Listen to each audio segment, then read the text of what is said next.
একঘেয়েমি চিকেন খেতে যখন আর ভালো লাগবে না, তখন এই রেসিপিটা অবশ্যই বানিয়ে দেখো বন্ধুরা, ভীষণ ভালো হয়।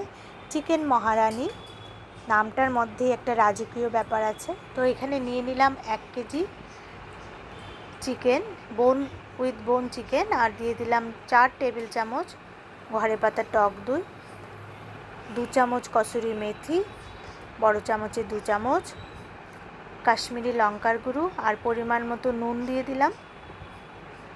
এবার খুব ভালো করে মাখবো। আর সাথে দিয়ে দিলাম 1 টেবিল চামচ থেকে একটু বেশি আদা বাটা আর রসুন বাটা, প্রায় 1.5 টেবিল চামচ করে দিয়ে দিলাম, যেহেতু এখানে মাংসের পরিমাণটা একটু বেশি, 1 কিলো আছে সেই জন্য। এবার সবগুলো মশলার সাথে মিশিয়ে নেব, আর সাথে দিয়ে দেব সামান্য হলুদ। তবে এই রান্নাতে হলুদের ব্যবহার একটু কমই হবে, যেহেতু টক দই দিয়ে রান্নাটা দেখতে তাহলে ভালো হয়। এবার খুব ভালো করে মাখিয়ে ম্যারিনেট করে রেখে দেব। তবে ম্যারিনেশনের জন্য টাইমটা একটু বেশি দিলে ভালো হয়, যতটা সম্ভব বেশি দেওয়া যায় ততটাই ভালো হয়। মিনিমাম আধ ঘন্টা তো রাখতেই লাগবে।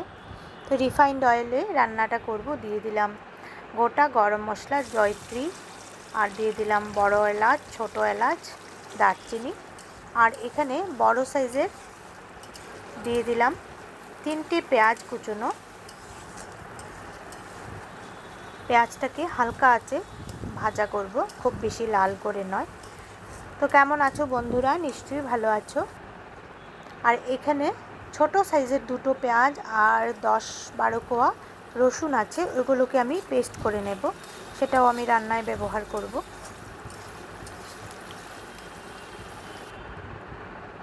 তো পেঁয়াজটা অনেকটাই ভাজা হয়েছে, আর সামান্য একটু ভাজা করছি,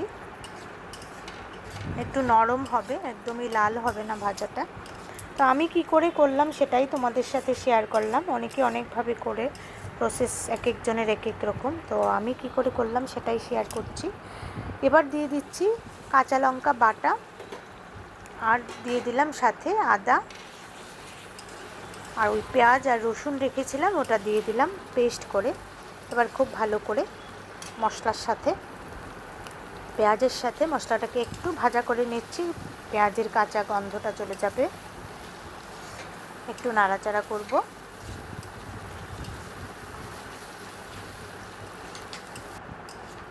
আমার নতুন বন্ধুদেরকে বলিনি, প্লিজ তোমরা আমার চ্যানেলটাকে সাবস্ক্রাইব করে পাশে থেকো, আর পাশে থাকা বেল আইকনটাও প্রেস করে দিও। ভাজা হয়ে গেল। এবার মাংসটাকে, ম্যারিনেট করা মাংসটা আমি ঢেলে দিলাম। এবার মাংসটাকে কষাবো, গ্যাসের ফ্লেম কমিয়ে ভালো করে কষিয়ে নেব। আর জল ছাড়া রান্নাটা হবে, পেঁয়াজ রসুন আদার থেকে জল উঠবে, আর মাংসর থেকেও জল উঠবে, সেইগুলো দিয়েই রান্নাটা হবে, আলাদা কোনো জল ব্যবহার করব না। অত্যন্ত সুস্বাদু রান্না একটি, তোমরা খেয়ে দেখবে। এবার মাংস কষানোর পালা, দেখতে থাকো বন্ধুরা আমার বাকি রান্নার অংশটুকু। এবার গ্যাসের ফ্লেম কমিয়ে কমিয়ে একটু ঢাকনাও দেব, দিয়ে ভালো করে কষিয়ে নিচ্ছি। আর সাথে আরও একটা মশলা আমি অ্যাড করব, দেখাবো সেটা।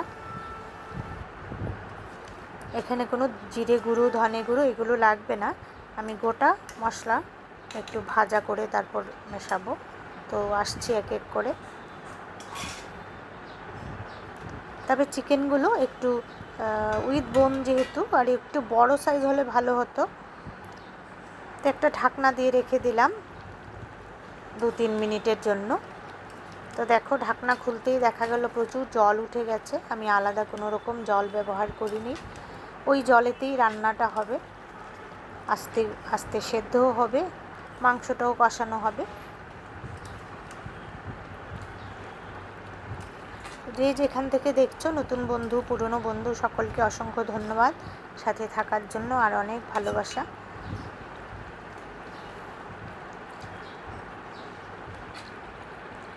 এবার আস্তে আস্তে জলটাও শুষে নেবে, আর মাংসটাও কষানো হবে। এখন অনেকটাই কমে গেছে।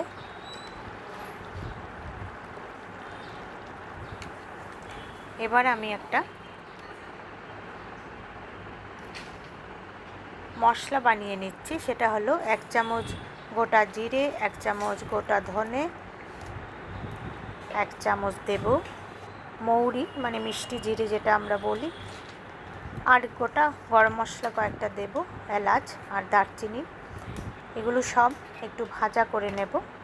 খুব বেশি ভাজবো না, সামান্য একটু একটা সুন্দর গন্ধ বেরোবে, একটু লাল হবে, সেরকম করে ভাজা করে একটু গুঁড়ো করে রেখে দেব। ওইটা আমি রান্নায় ব্যবহার করব।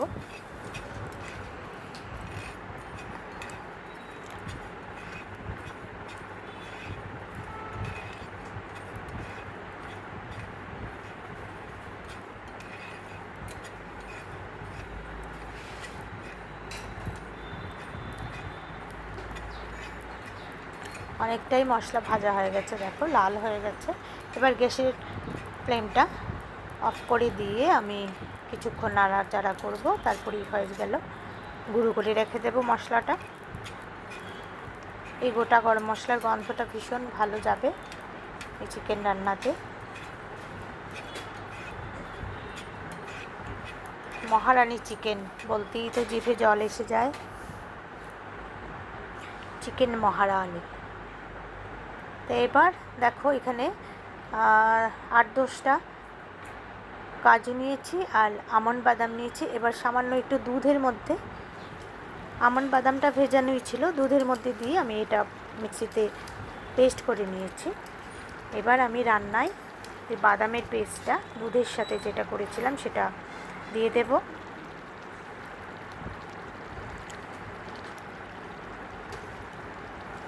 পুরোটা দিয়ে দিলাম। এবার খুব ভালো করে নাড়তে হবে, বাদাম অনেক সময় কড়ার নিচে লেগে যায়, সেই জন্য। রঙটা দেখো অদ্ভুত সুন্দর হয়েছে দেখতে।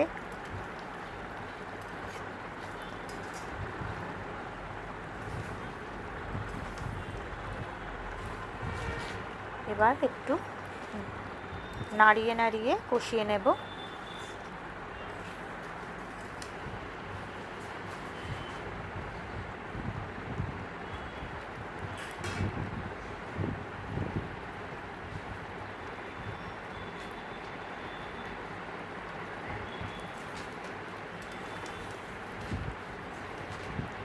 আবারও একটু নাড়িয়ে নিচ্ছি।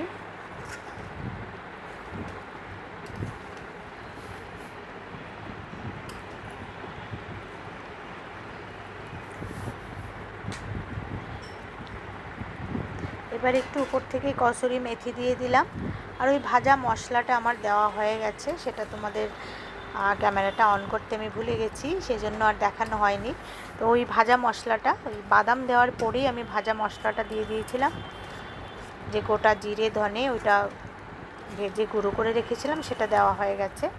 একদম সম্পূর্ণ রেডি হয়ে গেল। আলাদা করে আর গরম মশলাও লাগবে না, কিছু লাগবে না। তো এবার নামিয়ে নেব।